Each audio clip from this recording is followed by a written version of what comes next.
What is up, everybody? Welcome back to The Heaviest Weight. It's your girl Cece here, and as always, I just want to thank you for being here. It's always a good time. Sure sign of a good time is checking in with me and some updates. So, Happy New Year! Happy first podcast episode of 2025.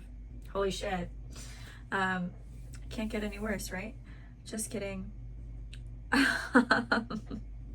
No, I'm super optimistic and I'm super hopeful for this year.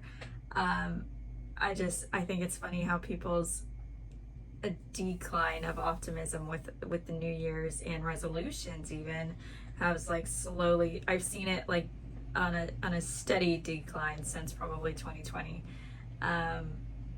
So I'm hoping that turns around. I'm hoping you have New Year's resolutions, you have New Year's goals, and I can help you get there with wonderful episodes like this one. So let's go ahead and chat about it.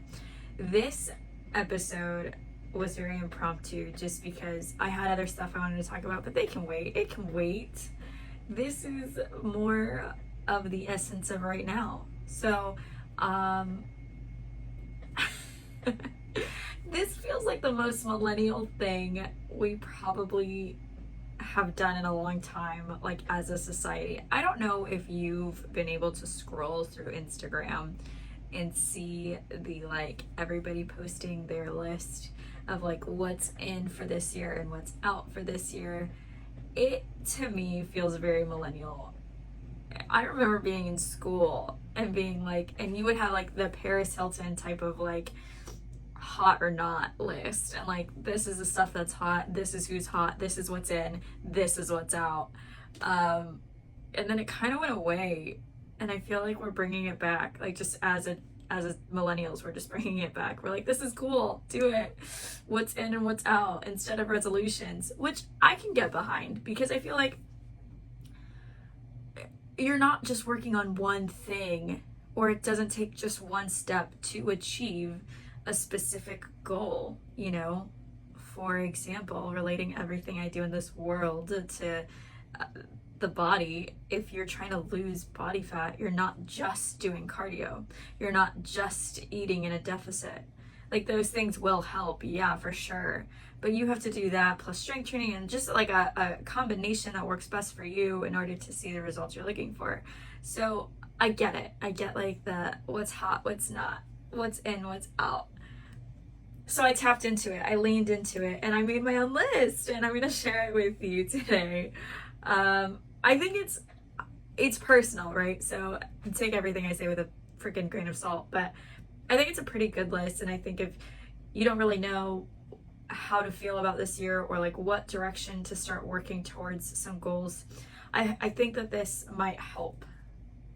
So let's dive in to what's in and what's out of 2025. Okay. I get amped about the silliest things. First on my list of what is in, let's start with the good. I'm a positive person. More joy in 2025. That's what's in for me. I understand that happiness is a journey, not a destination. And with that, you have to find ways to make yourself feel and experience joy and optimism and positivity. Like this is all a conscious effort, especially if things aren't going your way. And I think 2024 really prepped me for this so that I can really like dive into it in 2025. But I'm looking at videos. It's so funny because I was just on the phone with my mom the other day, and she was saying how they're slowly like converting like all these home videos of us into like DVD and like saving them on a hard drive and whatnot. And I'm like, oh my gosh. And she was like, you're such a joyous baby. Like you're such a happy baby. You're such a happy kid. And that really struck something to me because I think I spent a lot of time letting the world weigh down on me, or feeling like I had to be so serious or so standoffish for my own protection of said joy right? Like I would feel it, but I wouldn't share it with anybody. I didn't want people to steal it from me or diminish it. So I'm kind of ready to show people who I actually am, and not like this hard crusted exterior that I've kind of built over the years. And this is something that will probably take so much more time than just 2025. But for me personally, I want to experience more joy in the moment. I want to allow myself that space. I want to not be afraid to show people that I'm happy and that I'm positive and that I feel these things. So yeah, without going too far into that, yeah, I want more joy in 2025. That's what's in. And what's out, the caveat, the other side of that, what's out is negative self-talk. I'm so over bashing myself, or seeing people I hold near and dear bash themselves. Like, cut the bullshit, cut it out. You are amazing. Like, you are the most you that anyone could ever be. And I don't think we appreciate that so much, because we, instead of trying to celebrate our uniqueness and our diversities and our strengths, what make us so different, people are so, by nature, without, anyone's fault of their own, but we're so determined to try to fit in and to fit this mold. And so I think that's sometimes where a lot of that negative self-talk seeps in without us realizing, because we're like, oh, I need to do this, because if not, I don't do this, right? Like, oh, I'm not good enough at XYZ, I'm not thin enough, I'm not this enough, I'm not, whatever. The list can go on. You probably filled in the blanks for yourself already, because we know what we say about ourselves. But the thing is, you're telling yourself that that's what you are. You're saying it like it's a fact, and it's affecting your brain, it's affecting your psyche, it's affecting your confidence and your joy. So that is out the window. Leave that in 2024. That self-talk, that negative self-talk needs to GTFO. So let's move on. In tandem with this, I give it to God. It is what it is. Hate me for it, judge me for it. I don't really care what you say about it. My God is an awesome God, and I really wouldn't be here without him. Like, truly, like literally at all. So, yeah, more time for God definitely is in for this year for me. And with that, my view, my chapel, my sanctuary, my safe space where I talk to God, it is not a church. I don't have a set church I go to necessarily. I don't belong to a specific congregation. I talk to God when I talk to God, because I know he's there. So sometimes that's the car, sometimes that's when I'm working on my laptop and I just, 5 minutes of in between client calls or something, I'm there and he's there, and that's all I need. The end. So just setting aside more time to make those more of a routine, to have more opportunities to show his grace and his praise. So that's that. Let's go into what's not. I keep saying what's hot or not because, again, this was a millennial thing, but whatever. What's out, not what's not, but rather what is out. Doom scrolling is out the window, out the door. You don't need a doom scroll for hours to distract yourself from the real world, to procrastinate from all these projects. Don't get me wrong, social media is an amazing platform that can really help people with micro learning or with discovering new things, like this podcast. But you don't need a doom scroll for, I would say the easiest way to kind of eliminate that is setting a timer on your phone. I think even Instagram has this feature where literally you can go and see how many minutes in a day or a week average that you are on social media. So you can legit check yourself. So if you are a numbers person, there is a way to literally track this minutes within this. But And I'm not saying you have to do that, but if you are struggling to try to find that balance and you find yourself scrolling more often than not, and then you're like, damn, I can't believe it's been 30 minutes or whatever, just limit the time, limit yourself. Yeah, doom scrolling and dissociating and hiding behind a screen, I feel like is so out. It's so out when we need to be more personal and we need to be more human now than ever before. Don't hide it behind your phone wishing about things or saving stuff on your phone for later. You just don't need it. You don't need it. You're better than that. Ooh, this one. What's in? Kind of like the anti-doom scrolling. And I mentioned in my CC community page, which is attached to my main account. So if you're not with me there, feel free to join in. It's almost like a junk journal that I kind of like randomly put prompts or like workout tips, or like if I see something at the gym, I might like make a video about it or whatever. Just like kind of like random thoughts with CC is what it's turned into. But feel free to check that out. But I did say my like resolutions or goals, and this is one of them. This I would say is up there in like top 3 is intentional grounding, which I've talked about grounding on this podcast before and what that really means. It's basically, in simplest terms, bare feet on grass or on soil, like in the earth. So you are connected, your body, skin to earth, right? So that could be like, personally, because I'm a Florida girl and I'm an ocean girl more than anything in the world, being on the sand, being on a beach and meditating, walking out there, 10 out of 10 would recommend. Nothing feels more tranquil and recharging for me personally than a walk on an empty beach in an early morning. I mean, yeah. There's not much more I can say about that. But yes, grounding and being connected to earth, being outside. If grounding sounds too like hippie for you, that's fine. To each their own.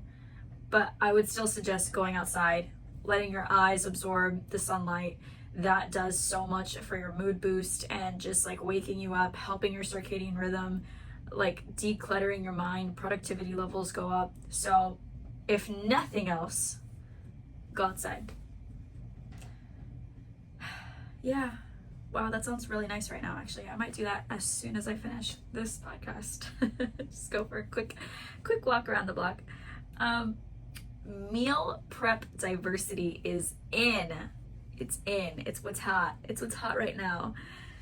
Oh, that Hansel, he's so hot right now. 10 points for you if you know that movie reference. Anyways.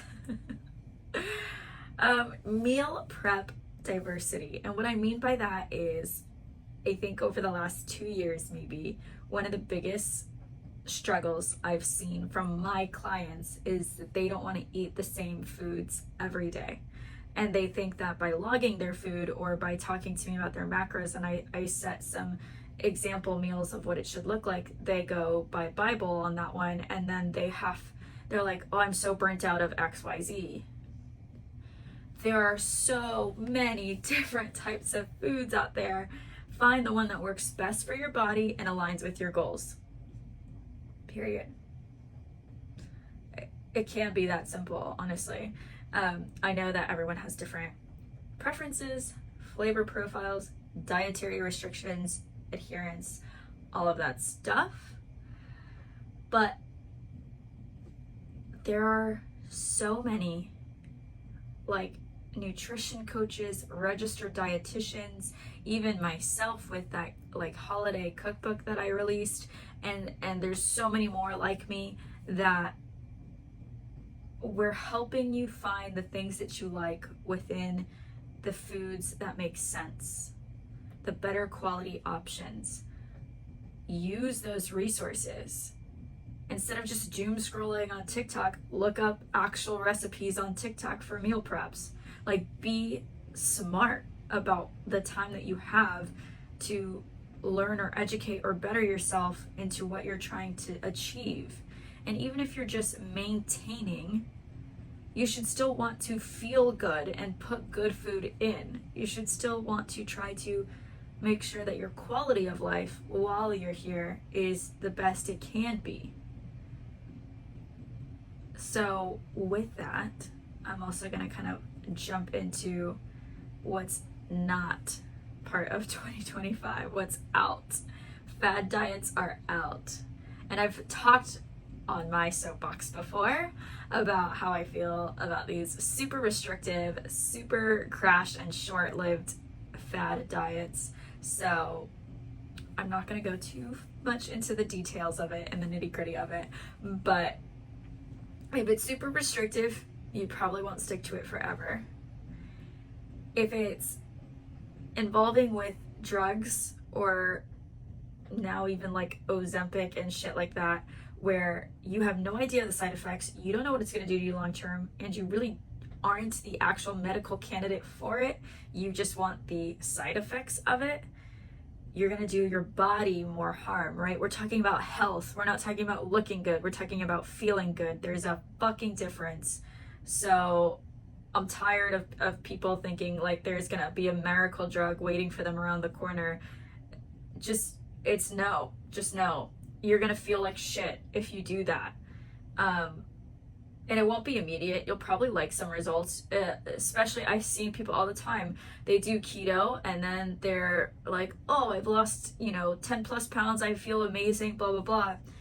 And then, 2 months later, they don't feel so amazing. 4 months later, the weight's coming back on. Why? Did keto stop working? No. Were they actually ever in true ketosis? Probably not.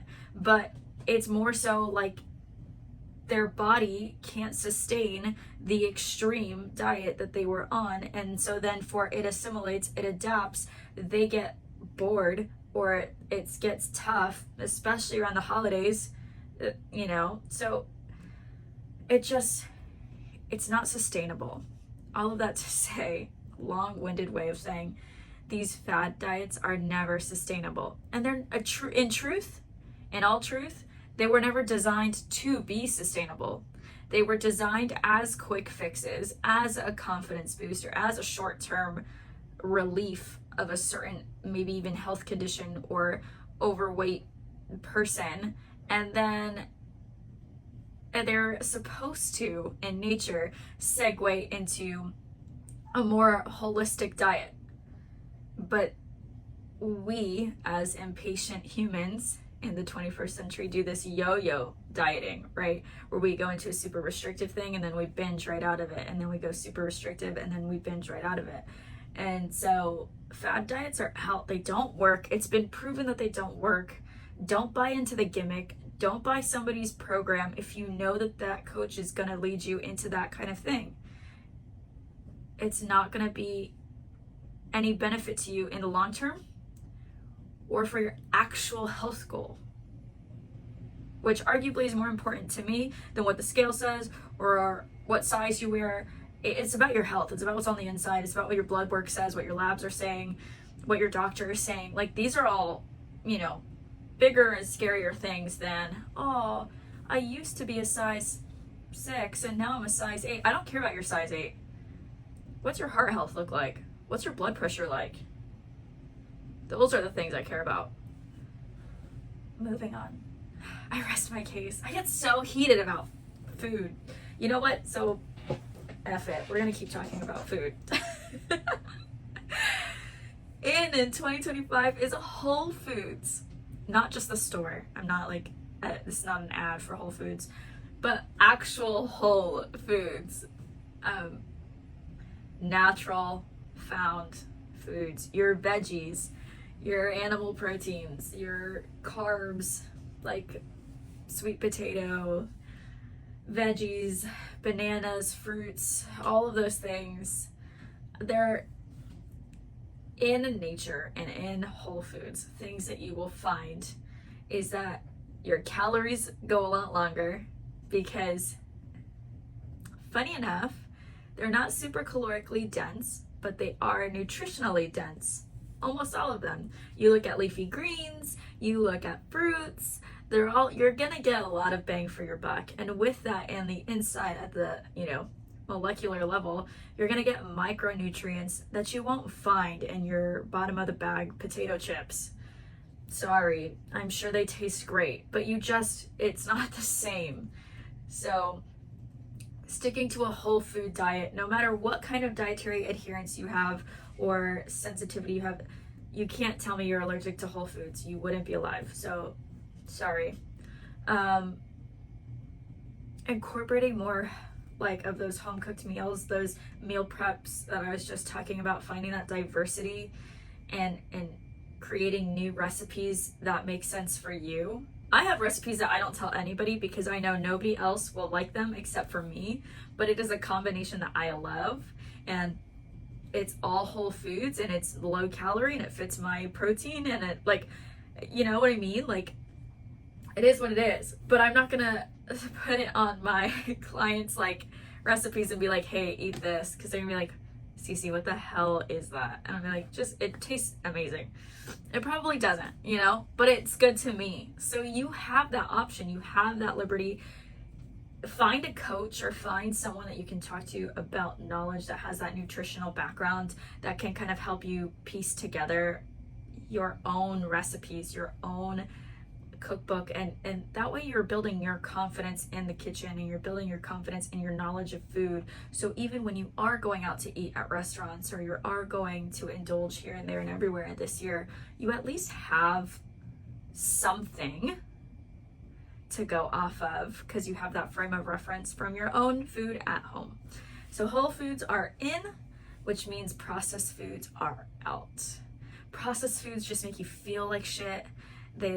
The spike in your blood sugar and then the hard crash afterwards, your body's trying to metabolize it. It's hard to break down. Most of these things have chemicals that now you can find. I don't need to bore you with all of it. Again, if you're doom scrolling, you can find these videos of people being like, don't eat this, it's full of this shit and blah, blah, blah. And they're like yelling at a grocery store, being like super aggressive. You won't catch me doing that, but they're not necessarily wrong. I mean, I get what they're saying. So all that to say, like, processed foods, steer clear. Of course, you can have your indulgence here and there. And I think I said it even in my last episode with my Q&A. I said, that 80-20 rule is kind of a nice round number when it comes to thinking about whole foods, healthy foods, foods on your tracked plan. Even if that means your maintenance lifestyle. If you don't have a set goal, that doesn't mean you don't have a tracked plan. That just means maintaining a healthy lifestyle is your current plan. But I derailed myself so fast. But that means the 20% is like your, processed foods, sugars, pastries, whatever, like that extra little splurge side. That's a fine balance. If you want to be a little bit more restrictive, you can do that 90-10. And that's even sustainable. Like, that still gives you those balanced meals while still trying to reduce body fat or improve body composition overall, in whichever way you're going. I'm almost done with my list. I swear. I just talk so much. This one is a change in what we're talking about. I feel like I've been talking about food for like 20 minutes straight. But what is in for 2025 is budgeting / money mindset. I feel like I have always, how they say you're a product of your environment? I have always surrounded myself with colleagues and friends that have this very restricted or frugal money mindset. And let me tell you something. And starting a business, or I guess even a relaunch of a business, you can't afford to think about the what if it fails, or the don't put all your eggs in one basket, or kind of playing it safe. you plan for the fallback option if you have to, but you have to be all in. And I don't think I was giving myself an environment of enough people who were all in. And I realized that when I started surrounding myself with people who are more all in, I could feel the difference in energy, because these individuals weren't telling me that I was crazy. They weren't saying that my dreams were too big. They weren't saying that my business will never work. They were saying the opposite. They were saying, how can I help? How do we get you more people? How do we get you more visible? Like, you know what you're doing. Like, all of these things that were so changing and refreshing in my perspective really allowed me to kind of step back and say, yeah, I need more of this. This is what's 2025. So I know things have been tough. I know prices at the stores are insane. I know things might not have been going your way, but we need to look first at your money mindset and how you're cultivating the environment around you and how you feel about the money flow in and out of your life. Because money comes and money goes, and that's what it's there to do. It's a transactional piece. It's not, we kind of hoard them like acorns at this point, but they were never supposed to be that. Currency is so that you have an exchange of a product or service, right? So like, I feel like that in and of itself is the root of what we need to look at. Like, I understand that you see all these billionaires, like millionaires, and people that some you might know and some you see on TV, and you're like, oh, I need that lifestyle and all that. And that's great. I love that ambition. Go for it. There's enough money to make the world go round. How about it? But at a daily level, at like a like step-by-step level, if you find that you're always kind of like feeling scarce about money, or living paycheck to paycheck, or feeling so frugal, you're like broken by it, like it's like defeating or it's eating at you, I think you need to kind of reassess how you're viewing money. It's not supposed, you're not hoarding acorns right now. You're transactional. You are just trying to make sure you have enough to get what you need. And just know that more money comes and more money will go. More money will go. You need to wrap your hand around it, get over it. More money will go. That doesn't mean more money won't come your way either. So working in more of that into 2025, I think that's really big, especially if this is your year to launch your business. I got a bestie. She is working on launching her hair and makeup for like weddings and bridal parties, and I'm so effing proud of her. But yeah, she's launching her own business this year, and that's scary as shit. Hello? Yeah, it's been there, done that. And it's terrifying because you don't know if it's gonna work. And there are days that it feels like it doesn't work.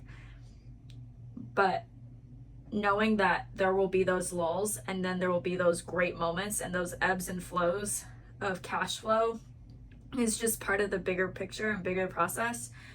You'll learn to adapt and kind of mature that money mindset of just knowing that you will have, embracing that more will come, embracing that you're deserving of more, all of that. Let's move on. What is out in 2025? Worrying about scarcity, worrying about everything that's out of your control. Damn. And this, I'm calling myself out because I worry so much. I overthink and overanalyze and scare myself all the time.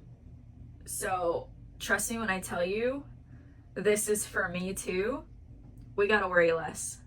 We gotta think less about the what ifs and the oh no's and the what now, and we gotta put all of those to bed. Just like just get rid of them.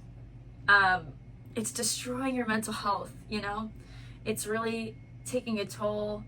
And I think one of the reasons, kind of going back, tying into the beginning of this episode when I was talking about like taking myself so seriously and always having like this chip on my shoulder, I I worried a lot about stupid stuff too, you guys. Like, I worried about like what coworkers thought of me, like people who I didn't even directly associate with, but because we were in the same building, I was like, when I walk by, I feel like they're talking shit about me because they looked at me weird, and I'm like, oh my god, what do they say? Why do I care? You know, like, I don't care. It's not my business. It's really not my business what you had to say. If it was, you would have told me. Like, you know, and it's shit like that. You do that on the daily, these tiny little like micro concerns. And yeah, I'm coining that term, it's new. Micro concerns, and then all of a sudden your day is just full of anxiety, worry, just feels like shit. You're making everyone's problem your problem. You're just open. You're vulnerable when you're worried, you know? Because it's really easy for things to stack up against you when you feel worried. So don't let it affect your mental health. Don't let it steal your joy. Don't let it rob you of those moments. Just, it's not your business.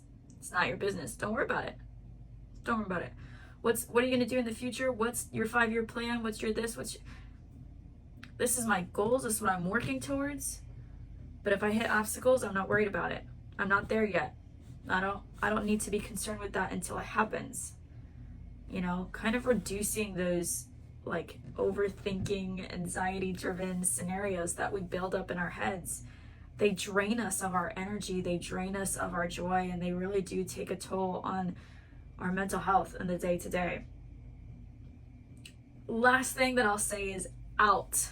No more of this in 2025. Striving for perfection. You guys, I really am calling myself out on a lot of these. Perfection has stopped me from living my true, authentic self for so effing long. I don't even know where to start with this. Putting so much pressure, putting so much worry, putting so much doubt in yourself, and like not letting anything fail or slip through the cracks, or I mean, God, it feels like you have a rod up your ass the whole time. Sorry if that's graphic, but like you're so tense. If you're not a perfectionist, you don't really understand what I'm talking about, but like it feels like you're going straight up on a roller coaster where your whole body is just like super tense and you're almost fighting gravity. That is exactly what it feels like all the time. You're like, you just can't breathe. It feels like you're gonna mess up. If you do one thing wrong, that's it, it's all over. And it has led me into failed relationships with friends and partners. It has led me to strained relationships with coworkers and my family. It has, because my defense mechanism would go off anytime I would feel like I was below the standard of my perfection. Like if I would y'all, this was rooted in me from when I was a kid. Like I would be a little girl at a dance recital, and if I messed up, it was the end of the world.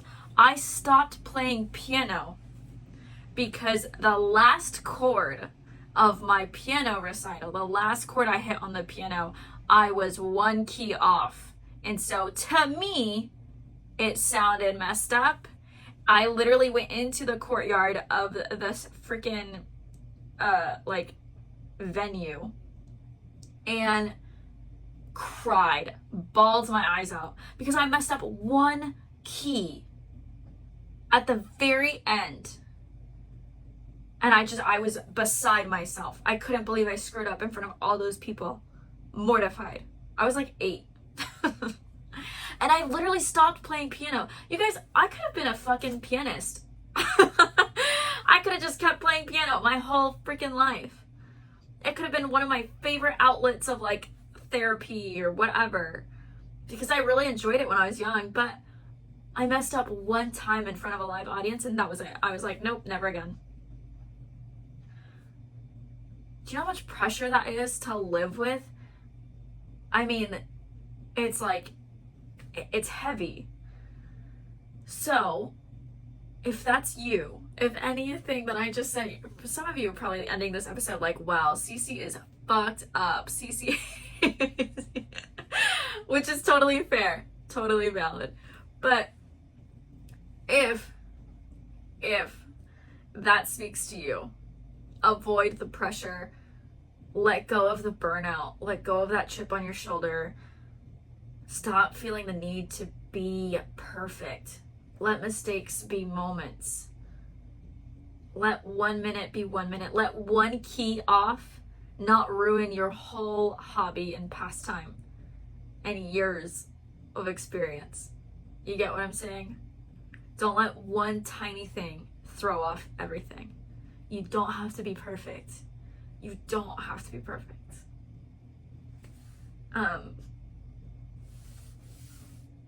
Yeah, I feel like that's such a solid place to end.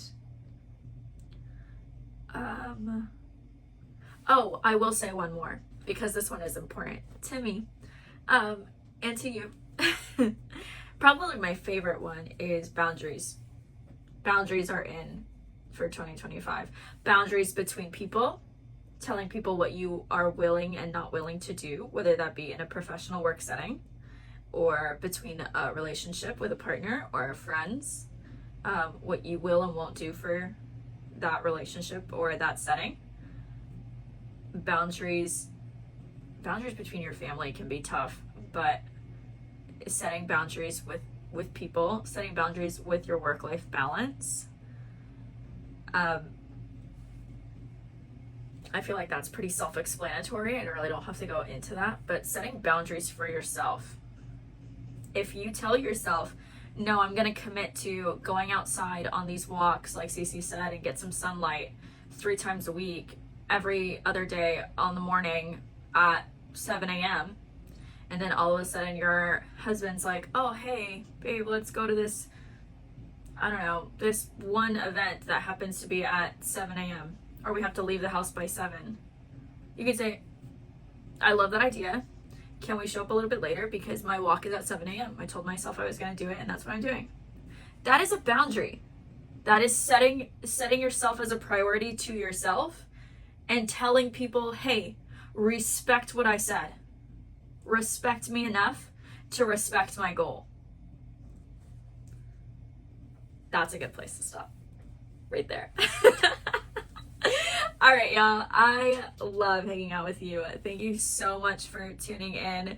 I hope this in and out list of 2025 helps you, guides you, motivates you, inspires you. And if it did, please share it with a friend. Share it on your socials. Tag me in it. You can find me at heaviest_weight_podcast on Instagram. You can always hit me up in the DMs. All that stuff, but keep on keeping on and keep kicking ass, and I will see you very soon.